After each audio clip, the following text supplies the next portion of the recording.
మన వెబ్‌సైట్‌ని రెస్పాన్సివ్ చేయడానికి ప్రతిసారి మీడియా క్వెరీస్ మీదే డిపెండ్ అవ్వాల్సిన అవసరం లేదండి. మనం ఫ్లెక్స్ తోటి కూడా రెస్పాన్సివ్‌నెస్ మనం క్రియేట్ చేయొచ్చు. మేబీ దాన్ని కంప్లీట్‌గా రెస్పాన్సివ్ అనలేము. Maybe it is called as adaptive. Okay. కానీ ఇప్పుడు ఇలాంటి సిట్యుయేషన్స్ వచ్చినాయనుకోండి.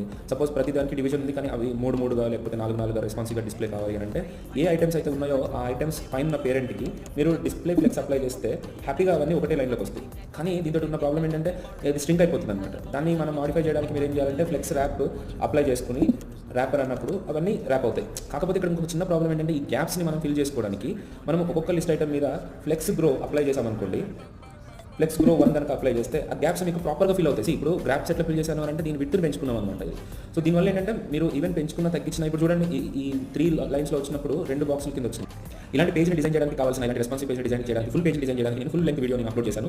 డిస్క్రిప్షన్‌లోనో అక్కడ ఉంటాయి కదా. మీకు యూట్యూబ్‌లో చూస్తున్నట్లయితే కింద పెట్టాను నేను లింక్‌లో చూడండి షార్ట్‌లో చూస్తే. లేదు అంటే మన యూట్యూబ్ ఛానల్‌కి రండి. అక్కడ మొత్తం నేను ఫుల్ వీడియో అప్లోడ్ చేశాను. థాంక్యూ.